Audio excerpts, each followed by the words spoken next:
Nabi Nuh alaihissalam adalah salah satu nabi yang disebut dalam Al-Quran sebagai contoh keteguhan iman dan kesabaran dalam menghadapi umat yang membangkang. Saking istimewanya Nabi Nuh alaihissalam, Allah menamai satu surah dalam Al-Quran dengan namanya Surah Nuh. Lantas bagaimana perjalanan dakwah Nabi Nuh? Mengapa kaumnya begitu keras kepala dalam menolak ajaran Nabi Nuh? Dan bagaimana akhirnya Allah Subhanahu wa Ta'ala membalas kaum yang durhaka ini?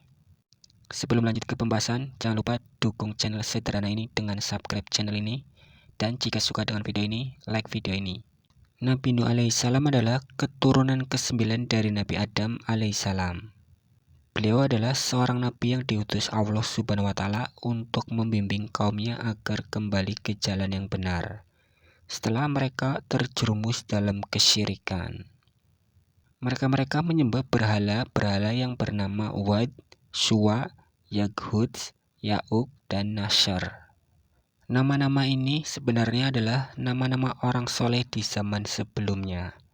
Akan tetapi setelah mereka wafat, kaum Nabi Nuh alaihissalam mulai berlebihan dalam menghormati mereka hingga akhirnya berhala-berhala itu dijadikan sesembahan mereka. Dalam Quran Surah Nuh ayat 1, Allah Subhanahu wa Ta'ala berfirman, "Sesungguhnya kami telah mengutus Nuh kepada kaumnya dengan perintah, berilah kaummu peringatan sebelum datang kepadanya azab yang pedih." Tugas Nabi Nuh alaihissalam sangatlah berat untuk menyeru manusia agar kembali hanya menyembah Allah Subhanahu wa Ta'ala tanpa sekutu. Kisah dakwah Nabi Nuh selama 950 tahun. Nabi Nuh alaihissalam berdakwah dengan penuh kelembutan dan kesabaran. Beliau menggunakan berbagai cara untuk mengajak kaumnya secara terang-terangan, siang maupun malam. Akan tetapi kaum Nabi Nuh menolak dengan cara yang sangat kasar.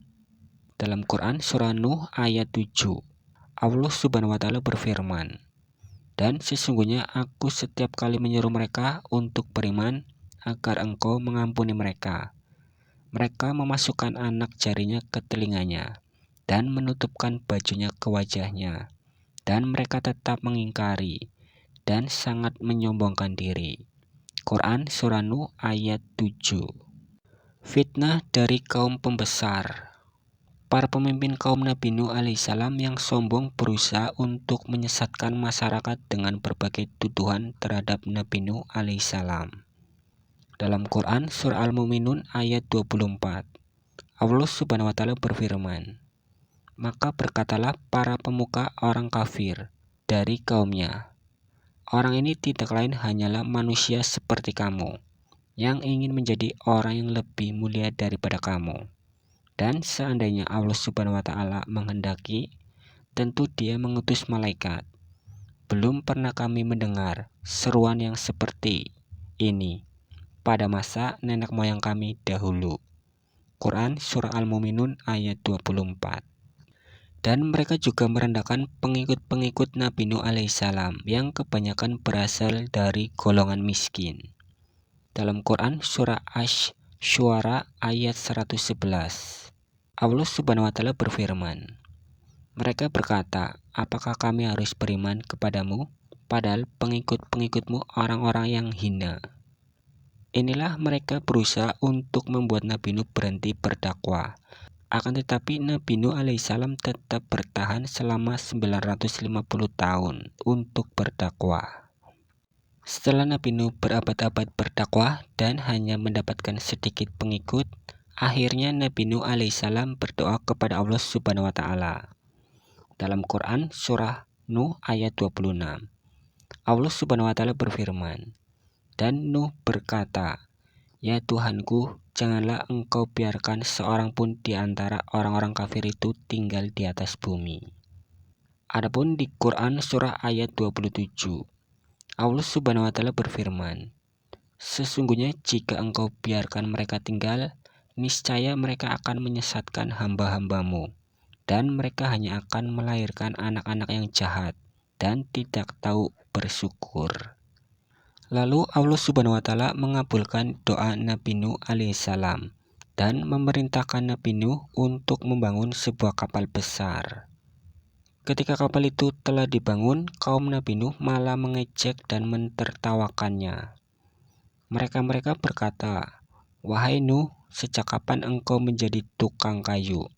Bukankah engkau seorang nabi?" Akan tetapi Nabi Nuh tetap melanjutkan pekerjaannya sesuai dengan perintah Allah Subhanahu wa Ta'ala. Suatu ketika saatnya tiba, Allah memerintahkan Nabi Nuh untuk naik ke dalam kapal bersama para pengikutnya dan sepasang dari setiap jenis-jenis hewan. Dalam Quran Surah Hud ayat 37, Allah Subhanahu wa Ta'ala berfirman, "Dan buatlah kapal itu dengan pengawasan dan petunjuk wahyu kami, dan janganlah engkau bicarakan dengan aku tentang orang-orang yang zalim. Sesungguhnya mereka itu akan ditenggelamkan." Quran Surah Hud ayat 37. Lalu seketika hujan deras turun dari langit dan mata air memancar dari bumi, hingga seluruh permukaan bumi tergenang oleh air. Kaum Nabi Nuh yang durhaka mulai kepanikan, akan tetapi sudah terlambat. Dan salah satu momen paling memilukan terjadi ketika putra Nabi Nuh alaihissalam sendiri menolak ikut naik ke kapal dan memilih mendaki gunung. Dalam Quran Surah Hud ayat 42, Allah Subhanahu wa Ta'ala berfirman, "Dan kapal itu berlayar membawa mereka ke dalam gelombang laksana gunung-gunung. Dan Nuh memanggil anaknya. Ketika anak itu berada di tempat yang jauh terpencil, 'Wahai anakku, naiklah ke kapal bersama kami, dan janganlah engkau bersama orang-orang kafir.' Quran Surah Hud ayat 42. Dan putra Nabi Nuh menolak. Dalam Quran Surah Hud ayat 43, Allah Subhanahu wa Ta'ala berfirman, anaknya menjawab, 'Aku akan mencari perlindungan ke gunung yang dapat menghindarkan aku dari air bah.' Nuh berkata, 'Tidak ada yang melindungi dari siksaan Allah pada hari ini selain Allah yang Maha Penyayang.' Dan gelombang menjadi penghalang antara keduanya. Maka anak itu termasuk orang yang ditenggelamkan. Quran Surah Hud ayat 43. Lantas ombak-ombak besar datang dan menenggelamkannya. Nabi Nuh alaihissalam hanya bisa bersedih melihat putranya yang memilih jalan kesesatan.